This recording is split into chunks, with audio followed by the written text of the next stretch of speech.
Reisen 2022. Wie das wohl wird? Sehnsucht nach Urlaub hat im Moment doch jeder. Aber soll ich jetzt buchen oder lieber abwarten? Je nachdem, wie ich reise, könnte es dieses Jahr leider teuer werden.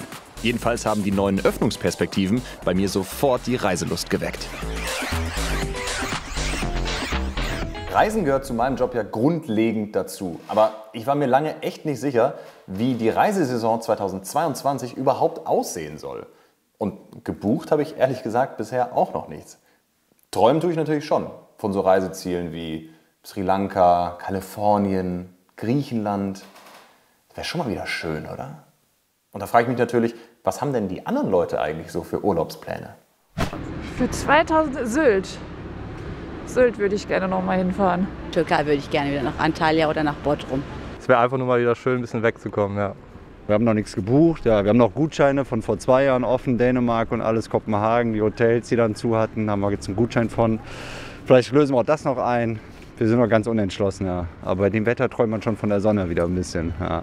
Normalerweise sind wir Fernreisende, aber dieses Jahr ziehen wir vor, in Deutschland zu bleiben. Mit 2 kleinen Kindern ins Allgäu, einfach auf dem Campingplatz Berge, See genießen. Egal wohin, Hauptsache es ist machbar, bezahlbar und schön dort.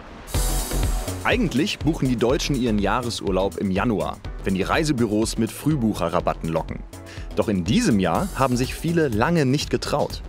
Seit die Politik Lockerungen beschlossen hat, ist der Run auf die Reisebüros groß. Darüber freut sich auch Nils Rautenberg, der seinen Kunden empfiehlt, mit ihrer Buchung nicht mehr allzu lang zu warten. Herr Rautenberg, wann ist denn der perfekte Buchungszeitpunkt? Soll ich jetzt buchen, noch ein bisschen abwarten? Wie mache ich es am besten dieses Jahr? Der perfekte Zeitpunkt wäre schon im Januar gewesen. Klassisch buchen die Deutschen immer gerne Anfang des Jahres. Das hat sich dieses Jahr etwas verzögert aufgrund der Corona-Regelung, aufgrund der Wahrnehmung, wie es mit Risiken rund um Corona und Urlaub bestellt ist. Wir merken aber doch eine ganz deutliche Entspannung, selbst bis in die Politik. Man geht ruhiger mit dem Thema um, man guckt positiv in die Zukunft und das verführt halt viele Gäste schon jetzt dazu, ins Büro zu kommen und zu sagen, wir machen das jetzt einfach, wir wollen mal wieder raus. Wird das Reisen denn generell teurer dieses Jahr?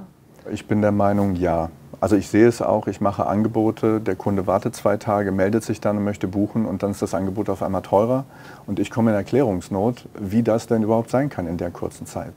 Der Grund dafür ist, dass wir einfach weniger Angebote haben. Es dauert länger, bis die Fluggesellschaften die Maschinen wieder fliegen lassen können. Es dauert länger, bis die Hoteliers die Hotels öffnen können. Die Gründe sind vielfältig. Wir haben höhere Lebenshaltungskosten. Das schlägt sich auch in Spanien, Portugal, in allen anderen Ländern durch. Also, um es ganz einfach zu machen, das Reisen ist teurer und meine Vermutung ist, es wird noch teurer werden. Angebot und Nachfrage müssen sich erst wieder einpendeln, sagt Nils Rautenberg. Außerdem möchten die Reisenden bei der Wahl ihres Urlaubsziels auf Nummer sicher gehen. Was sind denn so die aktuellen Trends? Was für eine Art von Urlaub buchen die Leute und wohin geht's für die? Also dieses Jahr ist Europa die Nummer 1. Der Gewinner sind natürlich die Mittelmeergebiete mit den schönen Stränden, mit dem warmen Wasser. Gewinner wird mit Sicherheit auch wieder die Türkei als günstiges Badeziel, die Bulgaren ebenfalls. Die Gäste, die lieber in die Ferne schweifen, buchen dann zum Beispiel USA. Da ist ein deutlicher Anstieg. Die Malediven sind nach wie vor der Renner und auch karibische Ziele gibt es einige, die wir buchen können und auch empfehlen können. Das Gros der Deutschen wird aber in Europa bleiben, sagt Nils Rautenberg. Denn gerade wenn es um Corona geht, fürchten viele Reisewillige immer noch, dass ihnen das Virus einen Strich durch den Urlaub machen könnte. Und dass sie dann auf den Kosten sitzen bleiben. Die Veranstalter bieten meistens sogenannte Flex-Tarife an. Das heißt, man zahlt einen geringen Preis zwischen 30 und 60 € und hat dafür die Möglichkeit, die Buchung, die man gemacht hat, bis 2 Wochen oder 4 Wochen ohne Angabe von Gründen kostenfrei zu stornieren. Es gibt ja jedes Jahr auch Leute, die Last Minute buchen. Also lieber mal abwarten und gucken, was im letzten Moment noch so drin ist. Jetzt ist es in der Pandemiezeit ja wahrscheinlich ein bisschen risikoreicher. Wie sehen Sie das? Welche Rolle spielt Last Minute dieses Jahr? Also Last Minute spielt schon seit vielen Jahren immer wieder eine Rolle. Die Frage ist, was ist Last Minute genau? Normalerweise verknüpft man damit, dass ich ein Produkt billig kaufen kann. Quasi so eine Art Restpostenbörse. Und solange es Restposten gibt, wird man die auch billiger bekommen. Ich glaube aber, dass es dieses Jahr ausgesprochen schwierig wird, weil wenn Sie keine Flugsitze mehr haben, dann haben Sie das Problem, dass Sie gar keinen Urlaub mehr bekommen. Und dann wird auch niemand sein Produkt billig auf den Markt stellen. Also es wird gewagt. Man sollte extrem flexibel sein. Die Flugkontingente der Reiseveranstalter werden wohl schnell ausverkauft sein. Und für Last Minute bleibt nichts mehr übrig, so die Prognose. Diese Art zu reisen ist in der Pandemie fast ganz zum Erliegen gekommen. Das zeigt sich deutlich am Flughafen Köln-Bonn. Früher reihte sich hier ein Last-Minute-Büro an das nächste. Aber heute sind die Ladenzeilen ganz schön ausgedünnt.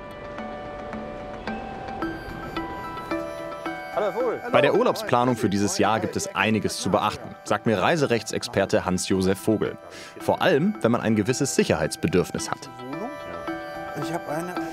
Herr Vogel, was muss man denn aktuell beachten, wenn ich heute aktuell eine Reise buchen möchte? Also wenn ich heute eine Reise buchen möchte, insbesondere für Ostern, für die Sommerferien, dann sollte man frühzeitig buchen, weil die Kapazitäten immer noch knapp sind. Und ich bin mir nicht sicher, dass die Touristikindustrie es schafft, alles raufzufahren. Aber nicht einfach blind buchen, sondern ich würde jedem empfehlen, das Geld auszugeben und eine Flex-Option, das haben die meisten Reiseveranstalter, hinzuzubuchen. Und dann habe ich eine Sicherheit, ich kann dahin in den Urlaub fahren, wo ich hinfahren möchte. Und wenn es mir zu unsicher ist, wenn das Coronavirus wieder sein hässliches Haupt nach oben streckt, kann ich kostenfrei aus der Sache raus. Man sollte, wenn der Reiseveranstalter das anbietet, überlegen, ob man eine zusätzliche Corona-Versicherung bucht. Warum? Die Reiserücktrittskostenversicherung, wo viele glauben, man sei abgesichert, die tritt ja nur ein, wenn man selber erkrankt ist und übrigens nicht für Pandemien, also nicht in der Corona-Situation. Reiserücktritt ist natürlich ein großes Thema dieses Jahr. Was muss ich noch beachten, wenn ich zu Hause vor meinem Bildschirm sitze oder im Reisebüro? Also worauf man sehr deutlich achten muss, ist, dass ganz, ganz viele Dinge, die um den Urlaub herum passiert sind, die ich buche, die ich dazu buche, unwahrscheinlich teuer geworden sind. Mietwagen sind zum Teil 300% teurer geworden. Und zwar nicht, weil die Anbieter Geld verdienen wollen, sondern weil es so wenig Autos gibt. Die haben die Ende 2021 einfach alle stillgelegt. Und wer jetzt selber ein Auto kaufen will, der weiß ja, wie lange man warten muss wegen der ganzen Probleme mit den Lieferungen. Das trifft auch die Mietwagenhersteller, Restaurants. Bis die wieder auf dem Level sind, dass ich die Köche habe, dass ich die Servicekräfte habe. Die Leute haben sich ja in den letzten 2 Jahren einen anderen Job gesucht. Die stehen ja nicht irgendwo parat. Und so eine Einschränkung im Service-Level, so ein bisschen Ruckeligkeit, ich glaube, damit muss man diesen Sommer tatsächlich rechnen. Was passiert denn jetzt, wenn man in ein Urlaubsland fliegt, Italien, Spanien, Griechenland, und man fängt sich Corona ein dort vor Ort? Das ist eine Frage nach der Kristallkugel.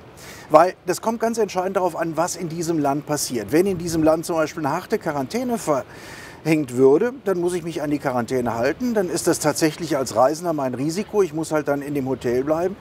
Ich komme typischerweise nicht nach Hause, weil ich kann ja aus der Quarantäne nicht raus. Und ich muss also dann tagesaktuell darauf schauen, was passiert. Es wird weitere Erleichterungen geben, nachdem wir es jetzt in Nordrhein-Westfalen sehen, was wir in anderen Ländern sehen. Aber ich traue mir nicht zu, als Anwalt zu sagen, was im Juli oder im August sein wird. Tagesaktuell darauf achten. Das ist eigentlich der ganz entscheidende Tipp. Und halt ein bisschen Verständnis dafür mitbringen, dass Corona kein geprobtes Leben ist, sondern wir eigentlich jeden Tag improvisieren müssen. Wenn ich jetzt das Virus umgehen kann in meinem Urlaub, glücklicherweise, aber in dem Land es neue hohe Inzidenzen gibt, irgendwelche Kontaktbeschränkungen, zahlt da irgendwer meinen Rückflug oder wer kommt dafür auf?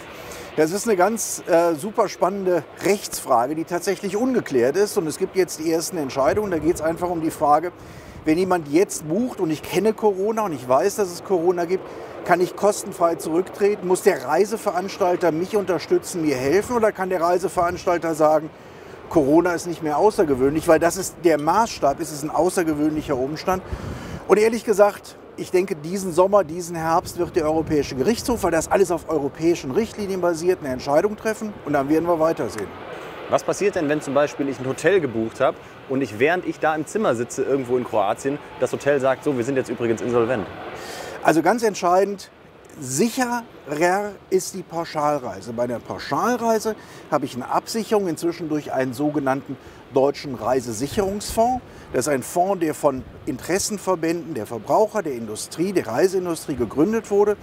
unter Aufsicht der Bundesrepublik Deutschland steht, der sicherstellen soll, dass für Kunden dann Geld zur Verfügung steht. Wenn ich also eine Pauschalreise gebucht habe, der Reiseveranstalter macht pleite, dann werde ich zurückgeholt, ich bekomme mein Geld zurück und der Hotelier, wenn ich dem zum Beispiel Geld bezahle, weil der sagt, ich schmeiß dich sonst raus, das Geld bekomme ich auch zurück. Buche ich nur ein Hotel, also eine Einzelleistung, habe ich diese Absicherung nicht und dann habe ich tatsächlich Pech, weil dann richtet sich alles nach kroatischem Insolvenzrecht und das ist jetzt nicht wirklich ein sinnvoller Ratschlag. Klar ist, wer ganz individuell reisen will, der muss an vieles mehr denken und geht ein höheres Risiko ein als ein Pauschalurlauber. Ich traue mich jetzt jedenfalls an meine konkrete Reiseplanung und was für mich dieses Jahr auf jeden Fall dabei sein muss, ist eine Reiserücktrittsversicherung. Und zwar eine mit Pandemie- und Covid-19-Klausel inklusive. Ich will mich schließlich unbeschwert auf die schönste Zeit des Jahres freuen.